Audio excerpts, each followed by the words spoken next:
Hello, I hope this is working now. I ran into a little technical difficulty as I was trying to get started, and I see I've got a. Ooh, okay, maybe I just started now. I'm sorry. Hello. Hopefully this is working. I was just saying that I ran into a little technical difficulty as I was trying to get started right at 6 o'clock, and it took me a while to figure it out, but I think that I did. I don't know if anybody's watching, but hopefully, if you are, you can hear me. If there's anybody watching and can comment whether you can hear me or not, and in case you can't hear me, I will type into the messages. Can people hear me? Because the video wasn't working, so there's every chance the audio wasn't either. No, the audio says it's working. Let me just hope that that's the case. Got my default microphone going, so that should be good. All right, I'm going to go under the assumption that people can hear me. So, sorry about that. Hello, good night, good evening, welcome. I'm Alex. This is not how we intended for our community read sessions to go. We were hoping to all be together at the library like we were the past 2 weeks. And of course, that is not how it worked out, but we are trying to sort of continue the conversation as best we can. If you're watching this video live, that's great, but of course, with Facebook Live, you can, it's going to be posted to our our Facebook page, so people can watch it, hear the topic that I'm going to be describing, and continue to comment on it with their thoughts. I'm also going to be posting this to a YouTube page, which I have not set up yet, but I will be doing that this evening. And conversations can happen over there too for people who are not on Facebook. So, with that said, I would like to take a moment to thank all of the folks of the Penn Yan Action Coalition who have been planning these events, planning the read, choosing the book, coming up with the questions, organizing the sessions that are now sadly defunct. There's so many of them. Cindy, Nancy, Ed, Mickey, Claudia, Scarlett, Deb, Peggy, Anne, Malia, and Dan. I hope I'm not leaving anybody out. I had a cheat sheet over to the side if you saw me watching over there.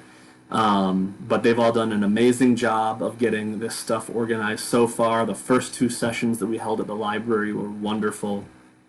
And I think everyone is pleased that conversation is happening, thought is happening, whether or not people can sit down and discuss with us, whether or not they can get here on Facebook and have a conversation.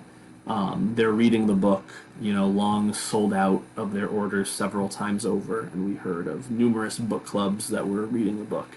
So that was our goal, to get people to read this book, The Line Becomes a River, and that's happening. So we are very happy.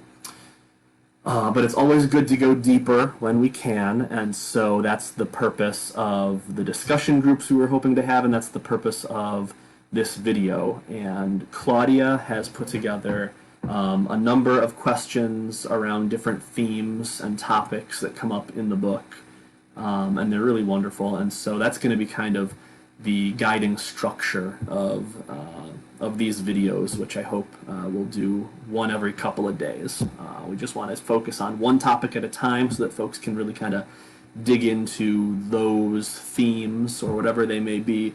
But of course, you're not tied to these topics. If something came up in the reading of the book, if you had a chance to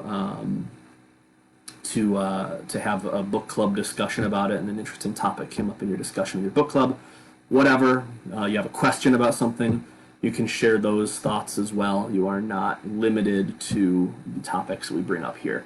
And after the video is finished, I will post the text of the question also, so people can go back and refer to it. I'll start by reading the little introduction that Claudia wrote. She says, "Hello, readers. Kind of like I said, this wasn't what we envisioned our first ever community read as being, but things are changing every day. Nothing can take the place of face-to-face interactions, but we would still like to keep the momentum going from our last book talk. So with that in mind, We'd like to continue our discussion online.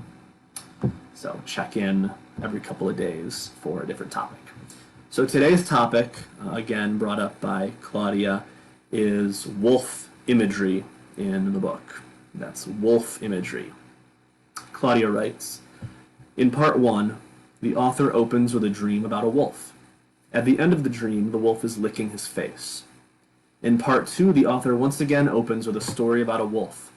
This time it is the story of St. Francis, the patron saint of animals, and a fearsome wolf who has laid siege to the town of Gubbio, devouring livestock and townfolk, so that, through fear of the wolf, they dared not go beyond the city walls. Those were quotes. St. Francis makes peace with the wolf, telling him that he will, quote, no longer suffer hunger, and that, quote, it is hunger which has made him do so much evil. At the end of the story, the wolf places his paws upon, quote, the saint's chest as if to lick his face. Just as it began, part 2 ends again with a reference to the wolf when Cantu wakes up from a nightmare weeping and says, quote, brother wolf, I will make peace between us, O brother wolf. As a side note, there is also a reference to wolves who had, quote, once roamed freely until they were deemed a menace. That's on page 118 and 119 of Claudia's edition. Why all these references to wolves? Oh good, I see we have people are here and they can hear us. Very good. And again, if you're just joining us, this video, if I do everything right, will be available to be viewed even after we're finished. So I'm not sure if Facebook Live is meant to tell me how many viewers I have.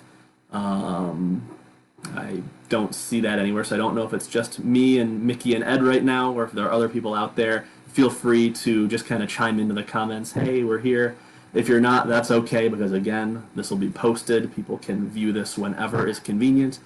And if you don't have Facebook, it'll be on YouTube, and we'll share the link via our message list. Of course, if you're not on Facebook, you're not seeing this, so that doesn't mean anything to you right now.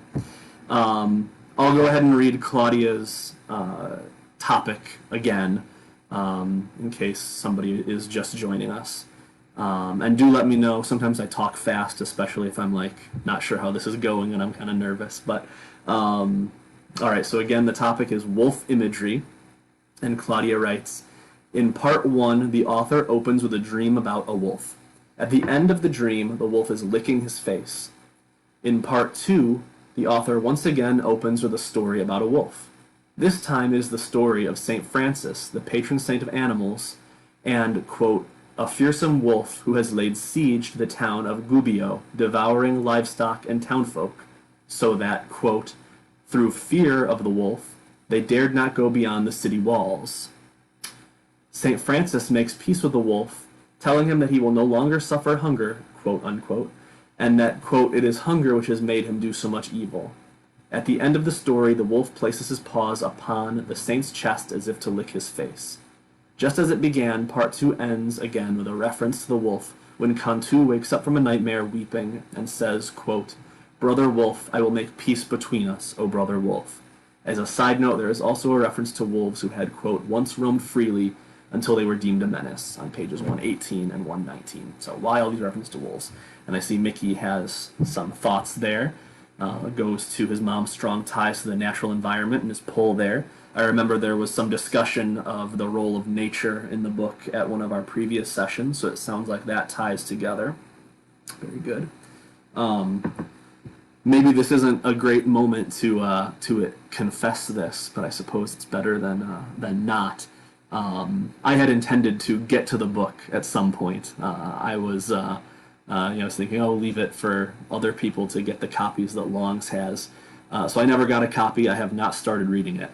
So I can't really contribute my personal thoughts on the book to this. But knowing about the sort of what wolves symbolize, and from the way the St. Francis story is written about here, I could kind of draw some parallels between the wolves and immigrant populations, people feeling like there is a siege being laid upon them by something frightening and violent and other.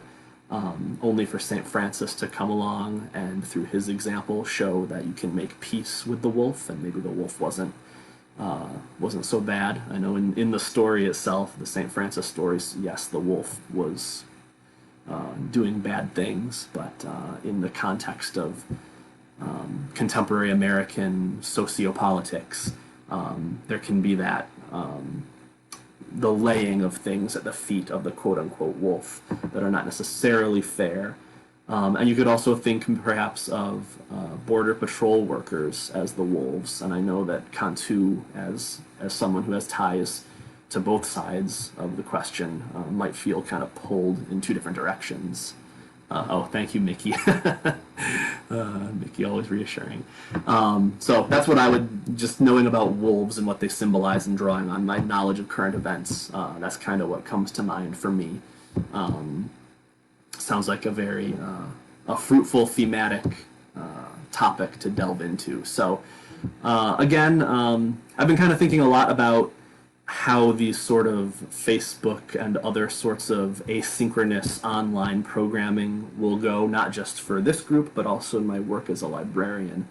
And I think for me, going on and on is not necessarily fruitful, so I'm not going to go on and on, but I see Mickey's adding some more comments. Very good. The wolf became tamed by the village feeding him, so his needs were met. So how do we feed the wolves, or the figures standing in for wolves? Very good question. That's food for thought for sure. That's great. And I believe that whenever this live recording ends, I believe that these comments that you're making, Mickey, will carry over to the post of the video, so others who will come on will be able to see your thoughts and your question, and hopefully we'll engage with that. But unless I see some other folks climb aboard, like I was saying, I don't think there's any need to kind of go on and on for more than 10, 15, 20 minutes if we had some people here live. I'm kind of planning for my other sorts of library program I'm going to do this way, keeping it short and sweet. Probably a little less interactive than this. This has kind of got to stay interactive, which is the strength of this group and the intentions of this group to really get a community dialogue going. But that interaction can certainly take place in the comments, asynchronously, as they say. That's a word I've been hearing a lot lately as as we all move away from face-to-face interactions and into these computerized environments. Any other thoughts, Mickey, while we're here live? Not to put you on the spot or anything. I'll give you a second. I know I have it set so that people can't comment more than 10 seconds or so, something like that. So that might cause people, if they're tapping away and then they try to get another thought in there, it'll stop them. But we're certainly past the 10-second mark there. But that said, like I believe I mentioned at the outset, we'll have more topics that Claudia came up with every couple of days. Ooh, my computer is beeping at me. So, like, the next one we'll have is on the issue of identity. After that, we'll talk about the culture of violence, the topic of moral injury. Oh, here's my partner in the background making coffee. Hi, Ronnie. And fear. So those are the topics we're going to get to. I figure we'll come upon, we'll get on Facebook Live once every couple of days. We'll try to get notices out a little bit faster. Everything's changing so quickly. Earlier today, I thought that I'd have a chance to sit down with Claudia and film her, and make her the sage on the stage at this time. And then, we worked together at the library, and staff had been permitted to come to the library to do work in-house on a sort of ad hoc basis. But after Governor Cuomo's press conference this afternoon, it was pretty much put the kibosh on people going into work. So we were advised to stay home until further notice, which I think is smart. So I could not sit down with Claudia and have her be the one sort of expressing these questions and everything. But that's okay. I know we'll have some good conversation in the comments and hopefully on YouTube, and then maybe we'll get some discussion going on the email list. We'll see. We're all kind of figuring it out. But thank you, Mickey and Ed, for being there and putting in your thoughts. I'm sure we'll hear from some other people soon. And we're right on the 15-minute mark, so I'm going to end the live video, but we will send the link, post the link, do everything we can with the link soon. Thank you. We'll talk again soon. All right. Bye-bye.